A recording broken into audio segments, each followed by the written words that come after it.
ChatGPT. You use it for everything, from doing your homework to finding out why my stomach hurt that one time. Either I had diarrhea or cancer, I still don't know which. Since it was so helpful for my diagnosis, I wanted to see, can I beat a Pokémon LeafGreen Nuzlocke in which ChatGPT chooses my every move? The rules are simple. Standard Nuzlocke rules. 1 encounter per route, faded Pokemon are dead, nicknames for everyone that I remember the nickname that is, and this is my first official attempt at a Nuzlocke, so I'm sure I'm gonna make a million mistakes. You'll have to forgive me for that. Our first major decision is choosing our starter. Now, personally, I would have went with Bulbasaur, but I'm not the one in charge of this run. ChatGPT chooses Squirtle, and with Squirtle, we will go. And our first challenge finally awaits us. Our first opportunity to see if me and ChatGPT are actually competent trainers and Nuzlockers. And we died immediately. That's right, we lost to the first rival battle. But apparently, according to ChatGPT, the Nuzlocke doesn't actually start until we get Pokeballs. So, on a technicality, we're still alive in this run. This doesn't bode well for the future, does it?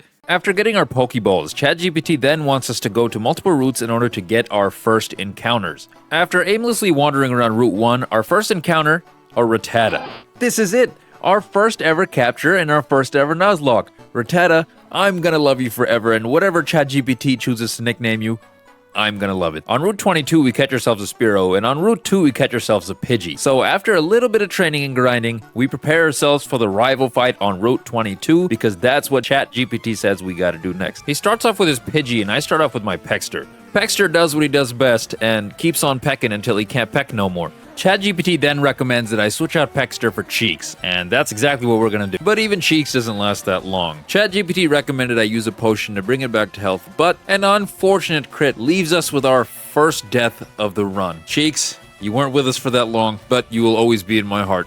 Rest in peace, Cheeks. Then ChatGPT recommends that I use Squirtle. And honestly, I thought this was a good choice because we were actually able to take care of the Pidgey. That being said, Bulbasaur was next, and obviously Squirtle is not a good matchup, so ChatGPT recommended we send out Burb. Except Burb doesn't really know any flying type moves yet, so we decided to use this opportunity to use a potion on our Spearow. Taking this moment to switch to Peckster the Spearow, this is the chance for an ultimate Giga Chad victory against both Bulbasaur and our rival, and we took that. Next on ChatGPT's radar is making our way through the Viridian Forest, training up our Pokemon, catching a new encounter, and making our way to Brock. Our Viridian Forest encounter was a Caterpie, and honestly, I would rather take a Caterpie than a Weedle right now, but I kinda was hoping for Pikachu. But I will take what I get, and I evolve it all the way, and I am ready to face Gym Leader number 1, my first ever gym battle in my Nuzlocke. Now, Brock likes to claim his Pokemon are rock hard, which by the way is a horrible phrasing, just terrible phrasing.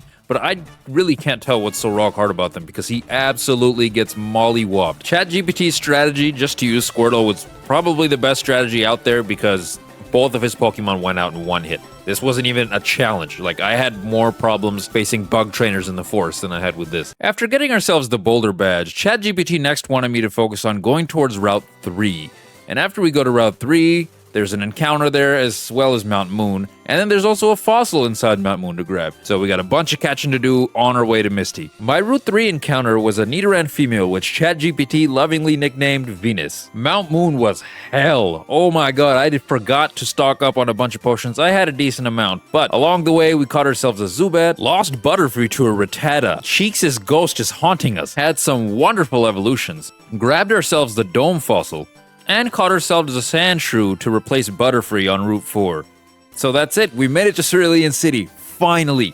After all I went through, I'm surprised I only lost one Pokemon in Mount Moon. That was so difficult to get through. But now that we've made it, we have to quickly heal and prepare ourselves for the next rival battle. ChatGPT advises me to go in with Sandshrew, and so I do. But the problem is, it thinks that I taught Sandshrew Rock Tomb, and it literally never told me to teach Sandshrew Rock Tomb, so we're gonna suffer a little bit to start this off. So as Sandshrew's health inevitably got closer to the red, ChatGPT recommended that I switch into Wartortle. And we did it. Pidgeotto is officially down thanks to Wartortle. But with that being said, Wartortle does not have the most accuracy right now thanks to Sand Attack, and he's about to send his Bulbasaur. ChatGPT recommends we send in our Peckster to counter the grass type. And here's the point where I'm like, come on, I'm a responsible trainer here, flying beats grass. There's nothing you can do to me. But no, it just doesn't work that way. Peckster gets put to sleep and slowly gets his health chipped away, so I have no choice but to switch. So after swapping in Pidgey in order to heal Spearow, we have officially learned that indeed there is nothing he can do to me. Next is his Abra that really can't even touch me, so ChatGPT and I agreed that since it only knows teleport, we might as well just switch in Dusty to get some free XP off of just spamming scratches on the Abra. His last Pokemon Rattata can be an issue. That is, if you don't have an ultimate turtle that can tank Hyper Fangs. ChatGPT might have been afraid of Hyper Fangs. But come on, this battle was all but won at this point, and Wartortle secured the deal, finishing his Rattata and giving us finally the victory against the rival that I've been waiting for. After making our way up Nugget Bridge, we found ourselves a Bellsprout on Route 24. ChatGPT recommended we bench Pidgey and replace it with the newly captured Bellsprout. On the way to Bill's house, we catch ourselves a Weedle, which ChatGPT and I intend on benching. While it may not be as good as the current members of our party, you never know, if something dies, you may need that spot filled. So after training up my team and evolving Nidorina like ChatGPT recommended, we are ready for Misty. Bellsprout and Staryu go back and forth for a little bit, with Bellsprout wanting to kill it and Staryu pretty much not wanting to die. Misty keeps using her potions, but she eventually runs out of those and Bellsprout destroys her. Since we have the type advantage and Ivy here has really high health, we decided to keep it in against her ace, Starmie. But Starmie proves to be quite a handful, so we have no choice. ChatGPT suggests going with its favorite cleanup crew in the form of our Wartortle. And Wartortle does not disappoint, earning us the Cascade Badge. And right after the fight, as another reward to us, Ivy, the Bellsprout, evolves into a Weepinbell. I feel so unstoppable right now. I know this is a Nuzlocke, but right now, I'm on top of the world. What can go wrong? Am I right? On the way to Vermilion City, we caught ourselves a Meowth, and we got ourselves a Magikarp. Both of which are going to ride the bench for a little bit, while we hop on the SSN and enjoy ourselves a nice cruise. Just kidding, we run right into our rival and smack him down for that's now twice in a row. We are on a roll, and then we rub the back of an old man who's throwing up just to get ourselves cut. To add to my bag of W's, we get our Sandshrew to evolve, and then we lead with our new Sandslash to take on Lieutenant Surge. And I know you're probably thinking here, a ground type going into an electric type gym? There's no way I can lose. Well, this is going to be a struggle because Sandslash literally doesn't know any ground type moves. ChatGPT decided instead of teaching it Dig, Sandslash would be better off learning Cut. So we switch into Nidoqueen, which is another ground type which knows absolutely no ground type moves. But at least its Body Slam is strong enough to take out Voltorb. We're starting to get on that roll again. As Pikachu comes in, ChatGPT knows that it pretty much can't touch Nidoqueen, so we leave it in. Imagine being a gym leader and having Pokemon that supposedly saved your life in the Pokemon War just for it to get one-shotted by a 10-year-old's Nidoqueen. Couldn't be me. And since all he has left is his ace, Raichu, ChatGPT is really feeling Nidoqueen, so we keep in Nidoqueen just to put an end to this. After Nidoqueen gets paralyzed and Surge heals his Pokemon, we're able to whittle Raichu down to very little health and it's poisoned. But with that being said, Venus is almost done for as well, so ChatGPT recommends that we have our gym leader battling ritual of switching in Wartortle to finish the job. Raichu succumbs to his poisoning and we succumb to being absolute chads and winning another gym badge. Unfortunately, winning streaks can't always last forever. This pains me so much to say. On the way to get Flash Diglett Tunnel, we got caught up with an arena trap Diglett that finished Ivy. I also forgot that we benched Zubat before the Lieutenant Surge fight, so in order to replace its spot as well as the newly fainted Weepinbell spot, we have Magikarp and Meowth. It's hilarious that even ChatGPT knows what an HM slave is. But anyway, we caught ourselves a Geodude in Rock Tunnel, and we got ourselves a Vulpix on Route 8. And I'm so happy we got some extra help for the next gym. Erika is a pure grass type leader, so this is going to be great. Geodude replaces Magikarp, and Meowth gets replaced by Vulpix. Those were probably the shortest additions to our team in this whole run. We also pick up our free Eevee here and immediately replace it for Sandslash. And I'm not gonna lie, I'm not even sad to see Sandslash go. It's a ground type that literally doesn't know any ground type moves. We get to use our Firestone on Vulpix, and we get to use a Thundersnow on Eevee to evolve it into a Jolteon. And after buying the TMs for Thunderbolt and Flamethrower, I had to switch Sandslash back into my team because I forgot it knows Cut and I don't want to teach it to anything else. After that disappointment, we taught Jolteon Thunderbolt and we taught Ninetales Flamethrower. And who can forget teaching Pexter the Fearow Aerial Ace? Going into the battle, I lead with my Fearow and Erika leads with her Victory Bell. So I'm going to go ahead and Aerial Ace, but she's going to get off a Stun Spore, which is kind of threatening, not going to lie. But anyway, she decides to potion herself, and even with the potion, we ended up getting a crit anyway, so she wasted a potion. Good for me. Her next Pokemon is Tangela, and ChatGPT recommends that I stay in the battle even though my Pexter is paralyzed. Well, with that being said, she starts off with an Ingrain and starts to go with her weird Constrict strategy, which isn't really going to work on me, so within a couple Aerial Aces, she's done for. And while Pexter still is in good health, she's about to send in her ace in Vileplume, and it is paralyzed. So ChatGPT and I agreed the best thing right now is to switch into Ninetales in order to be able to finish this off as fast as possible. But for some reason, ChatGPT keeps thinking that Ninetales knows Ember, even though it literally told me to teach it Flamethrower. L ChatGPT and L Erika, because we won, that was easy. That's like another gym badge that we just moseyed our way through without much effort. Next on the list of ass whoopings was Team Rocket's turn. So we go inside Rocket Corner, and I always get stuck in this weird little spinny puzzle, even though it seems simple, but I don't know why I always get stuck on it. This is probably my 10th time playing the game. After having ourselves a pretty chill moment with Giovanni, we eventually have to battle the guy. So here it comes. Wartortle one-shots his Onix. Imagine being the evil boss of a criminal organization. A 10-year-old makes his way through, beating all of your grunts just to one-shot your starting Pokemon. And if that's not bad enough, I do the same exact things to his second Pokemon, Rhyhorn. And ChatGPT thought it was best to send out Nidoqueen here against Kangaskhan, which, you know what, I can't even complain with given the results. We just slowly whittled away its health using Body Slam, and you know what, it worked. Giovanni should be embarrassed of his Pokemon team right now. ChatGPT gives me the option to switch out Sandslash for Geodude/Graveler, and you know damn well I'm gonna take that. And after some training, we were ready for the rival battle here, and it's not much of a battle, if I'm being honest. He starts with Pidgeotto, and I start with my newly evolved Graveler, and you already know how this is gonna go. Rock Throw pretty much instantly ends it. He's about to send in his Ivysaur, and Ninetales is recommended by ChatGPT, and what do you know, it gets one-shotted by Flamethrower. And he sends in Gyarados, so our recommendation is to send in Jolteon. And you know what, maybe in the future I'll do these Nuzlockes in set mode, just to give myself a bit of a more challenge. We demolish both his Growlithe and his Kadabra, and he has the audacity to call me a stinker after I beat him, even though his name is Poop. We catch ourselves a Ghastly, use the Pokeflute to wake up and catch a Snorlax, and then catch a Venonat on Route 15. In the Safari Zone, I was literally only able to capture one thing, which was this Execute, and you know what, I'm grateful, because I needed a Grass type. As we're on the way to battling Koga, one of the trainers in his gym caught me up, even though I was trying to avoid all of them, and Graveler ended up dying. I'm actually so upset about this one. We switch our newly emptied spot with Ghastly, eventually evolving it to Haunter. And our precious baby Wartortle finally evolves to Blastoise. I am so happy. We are absolutely going to crush this gym. Going into the gym, the plan was to abuse Hypnosis and Dream Eater with Shade.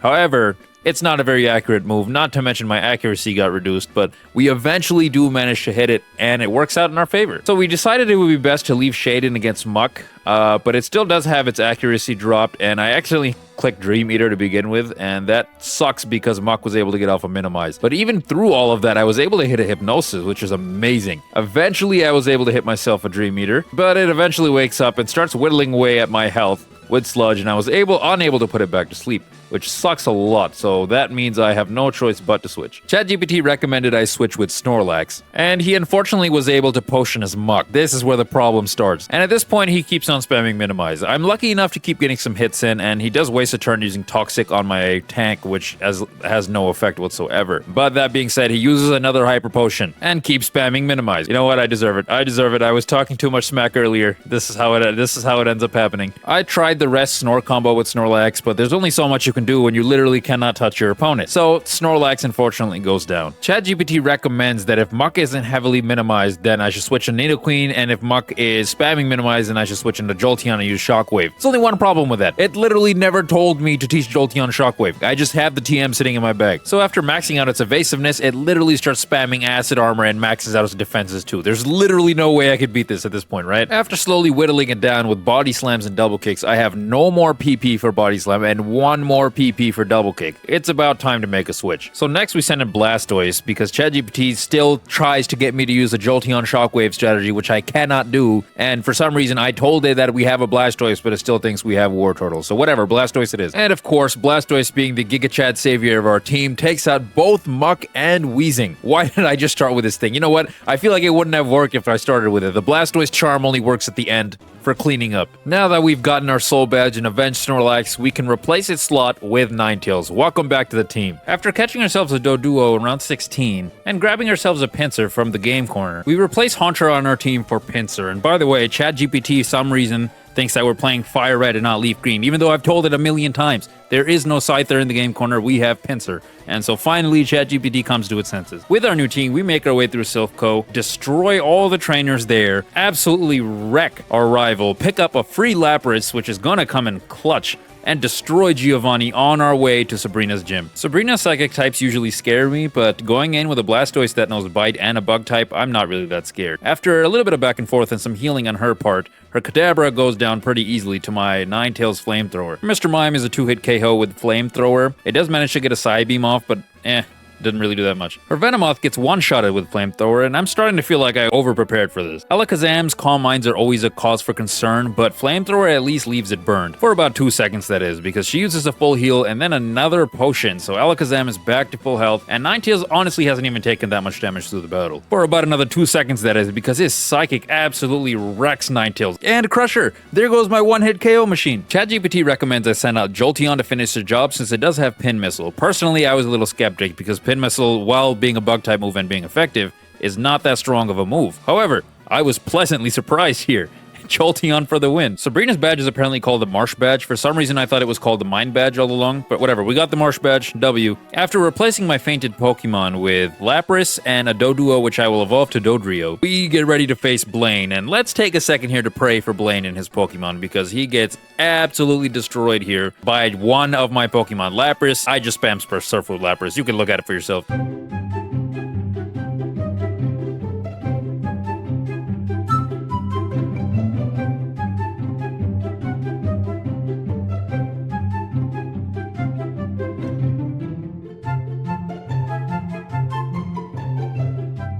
And just like that, we get ourselves the Volcano Badge and move on to Giovanni. And you'll never guess what happened. The legendary crime syndicate boss was defeated.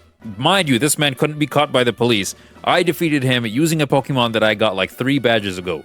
And all I did was spam Surf and Ice Beam. That's all you gotta do. This man never thought, maybe I should jump this kid. But no, I want to have a fair Pokemon battle. You're a crime syndicate boss.